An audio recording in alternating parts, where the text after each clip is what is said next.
face, and he can do that too if you get under his skin. So he is a very different player than what this team has had in the past in terms of core guys.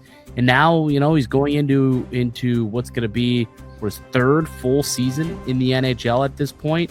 I think he's ready to kind of take that leap and go from being a good player for the Maple Leafs to being, not only a core player, but an elite player in the NHL. Let's take a quick break. We'll come back. I've got his over-under total from FanDuel of what they think his points total is going to be. So I've got a best bet for you guys coming up this season if you want to make a wager. So you can do that, and I'll tell you what that is next. But also, what are our expectations of him moving forward and his own expectations? He spoke on that as well. So we'll get to all that and more next here in the Locked On Leafs podcast, part of the Locked On Podcast Network. It's your team every day. The NFL season is here, and FanDuel is making sure you're ready for kickoff with a can't-miss offer. Right now, new customers can bet just $5, and if your bet wins, you'll get $300 in bonus bets to use across the app. I love using FanDuel. It fits however I like to bet, whether I'm betting on player props, building a same-game parlay, live betting. It all is great. It makes the game more exciting, whether you're watching your favorite team or just keeping an eye on your fantasy lineups. It's quick, it's easy, and it's the best way to add just a little more energy to your Sundays. So are you ready to play? Download the FanDuel app today by visiting FanDuel.com to get started. That's FanDuel.com to place your first $5 bet. The Locked On Leafs podcast continues. Mike DiStefano, Dave Morisuti with you on a Tuesday. Just a reminder that the podcast is now available 5 days a week, Monday through Friday, wherever you can find your podcast. You can also find Locked On Leafs on YouTube as well. Hit subscribe. That'd be greatly appreciated as well. So last season, Dave, you consider it a breakout for Matthew Knies. 29 goals, 29 assists for 58 points last season. Pretty good for a sophomore, I would say. What are your expectations for him going into his third season in the NHL?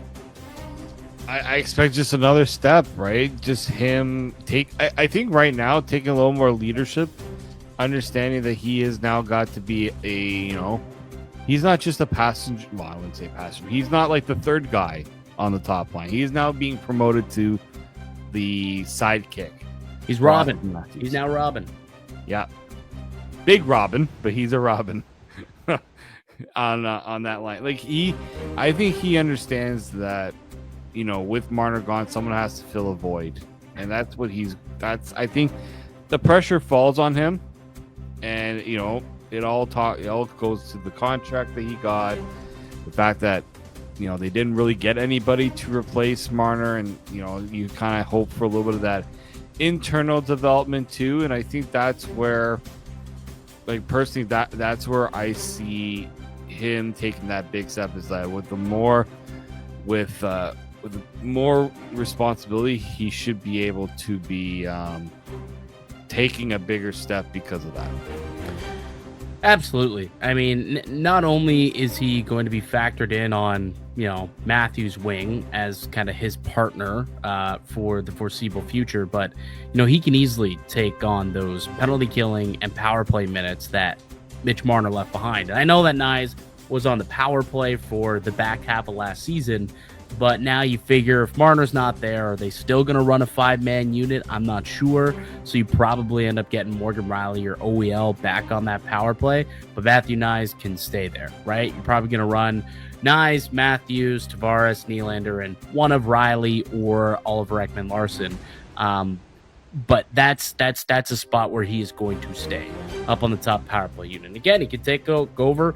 He was killing penalties last year. Now he could take on a more prominent role killing penalties if he wants to, or if Craig Berube wants him to do that. But he knows that he's going to be expected to alleviate some of what was left by Mitch Marner. And again, speaking with the media today, he said, quote, "I have to perform better and take on a little bit more ice time or take on a bigger role. If that's what's needed and expected, then I'm going to be ready for it and hopefully successful in those areas," end quote. So he knows that he's going to have to take on a much bigger role and elevate. He's being paid that way, that's for sure, but he's expected to do that as well. And The best part is, Dave, based on what I saw in the postseason and the playoffs, like when this guy's healthy, he's capable of doing all of those things. It's not going to look the same, right? It's not going to look the same the way that Marner does it, but he could be as physically dominant as the best power forwards in the game. If he can just find that next level, he's almost there. If he can find that level of consistency, I think that the Maple Leafs really have something here with Matthew Knies. I do, and again, it's the type of player that he is.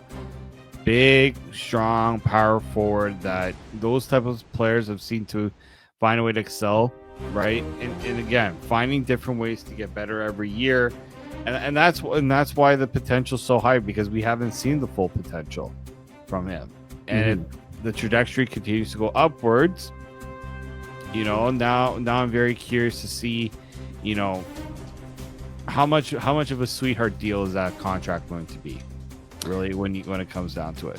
I think a year or two from now, you could be looking at it as one of the better contracts in the NHL, because contracts are only going to continue to ascend, and they're going to get bigger and more grandiose, and you're going to look back and be like, man, Knies at sub 8 might be one of the better deals in the National Hockey League. He has that type of ability. He's shown that. Again, just go back and look at that, how he performed in the playoffs up until getting injured midway through that Florida series. Like, he was the best player for the Maple Leafs in this series, the best forward at the very least for the Maple Leafs throughout the entire playoff. And that's at 22 years old, right? And all of a sudden, another full off season to get stronger, to get bigger, to get leaner, he said, get a little bit quicker, more agile, but also keep that bulk and allow him to play that heavy game. He's only going to get better. And that's what I think is exciting about the upcoming year for Matthew Knies. Just so much more opportunity for him.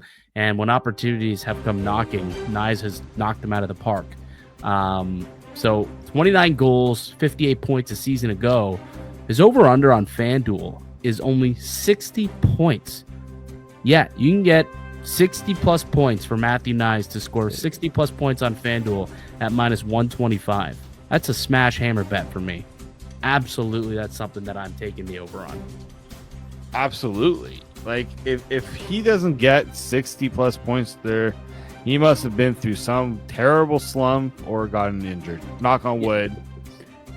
Yes. Don't even need to. I'm sorry I even did that. But you put that into the ether, Dave. What the hell's wrong with you, man? Yeah, I for me, it's just I don't. Again, 60 points. That's a pretty. Again, it's expecting him to take a move up in terms of what he's been able to do in the past. Well,